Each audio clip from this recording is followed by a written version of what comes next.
Tonight, an alarming report on the affordability crisis that's being seen as an indictment of Donald Trump's so-called golden age.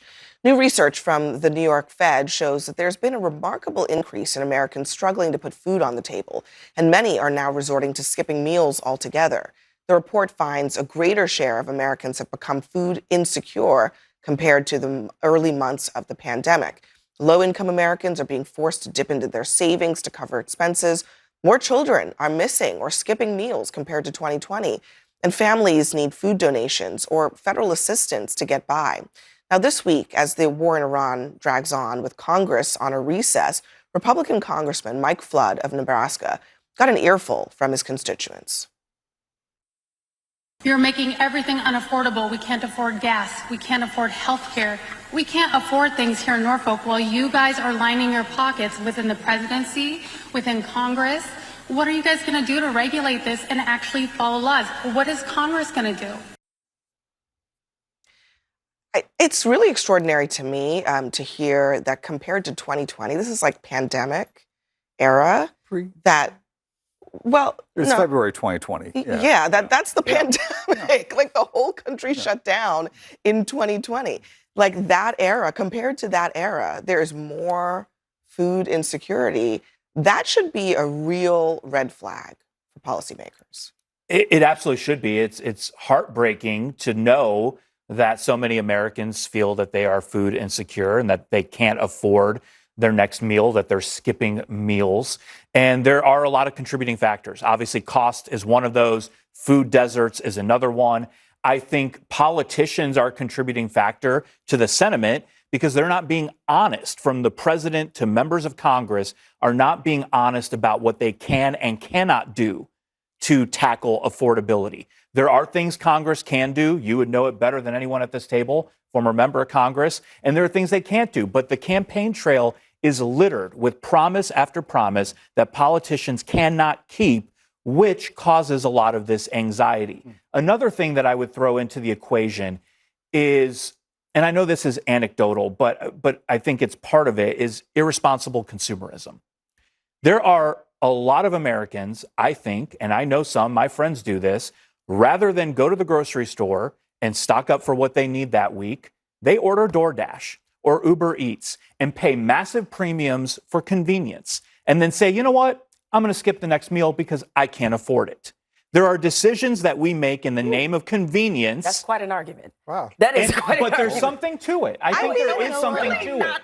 I think a lot of people You said like my the convenience. friends, who I'm assuming are probably fairly educated, Using it as an well-earning. example. Your but friends I think are there not are the friends we're talking about when we're discussing the I real think life there are issues that millions people of are Americans facing. who make that choice because it's convenient to have something delivered because they're busy. And it costs a lot more than possibly doing something that we never learned how to cook. I don't want us to get down too far that rabbit hole because we do know that grocery prices, not DoorDash prices, grocery prices are out of control, are going up. So the people who are getting out of their houses, going to the grocery store, buying food, cooking it in their homes, that is also going up. I do want to play Kevin Hassett. He's an economic advisor to the president. He has been putting his foot in his mouth, proverbially, for the last few months.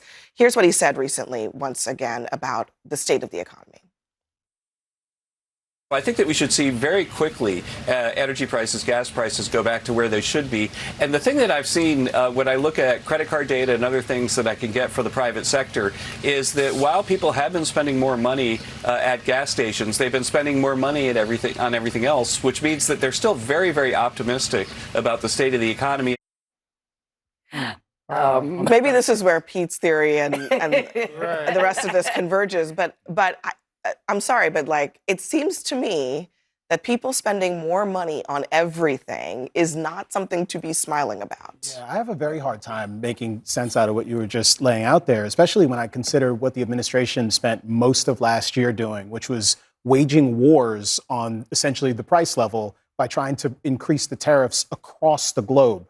That has a direct implication on the cost that consumers are going to pay for just about everything. Even the president himself was assuring us, well, yeah, there may be a little pain for a little while. That is not a DoorDash problem. That's not me not knowing how to cook a meal for myself at home. These are the direct implications of policy decisions. And the reality is that the pain would have been a great deal worse but for setbacks that he had because of some complications he encountered in the courts and amongst a few, unfortunately, precious few members of his own party who objected to these ruinous policies. Yeah, it also doesn't help that when you have Speaker Mike Johnson saying that Congress can't survive on $174,000 a year. When you have Trump saying, I don't care about How many people do you know that have to have two homes? What? Okay. I mean, Guys, but that's a whole other. There is a that's very an good entire- argument to having a There's a whole better other Congress. ballgame, I but think that's that's a the privilege but of the rules. But my point is forced that to take the it. people in But those everyone hates it. positions that are telling people who are experiencing the real pain of their decisions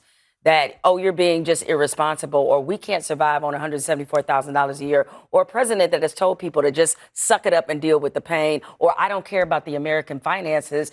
When you have to put food on the table, that's the last thing you want to hear. And especially when you see the massive amount of money we're spending on a war that no one wanted. At the end of the day, it's one thing if it's COVID. It's one thing if it's something that you really can't control. These are all self-inflicted decisions that have cost the American people. And by them continuing to lie and say, well, the stock market is doing great.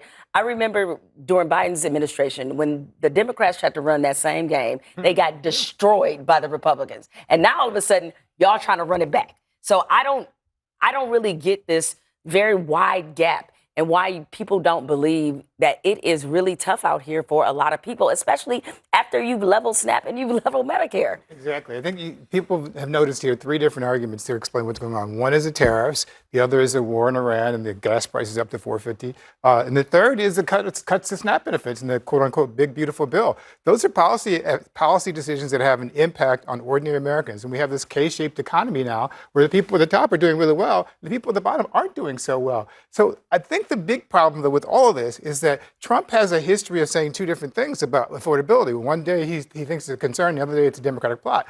But their big problem is that he's building this big UFC stadium. He's building fixing up the reflecting pool and spending $1 billion for a ballroom. He's doing all these different things that have nothing to do with the concerns of ordinary Americans. And it shows a rich old white guy who's out of touch. But I mean, that was something that that Pete was talking about, of like the politicians saying both things, right? When Donald Trump was out of power, it was everything is terrible, the world is coming to a close, America's a hellhole.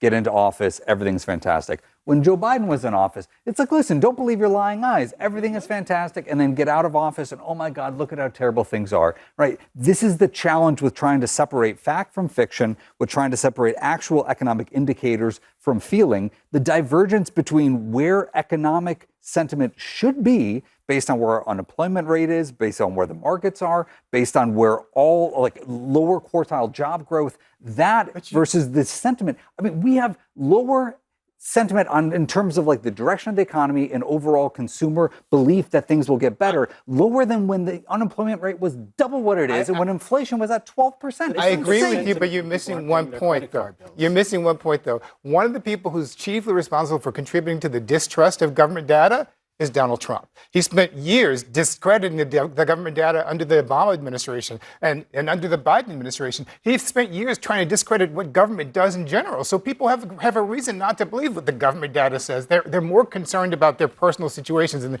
what the government data is telling them. All right, next for us.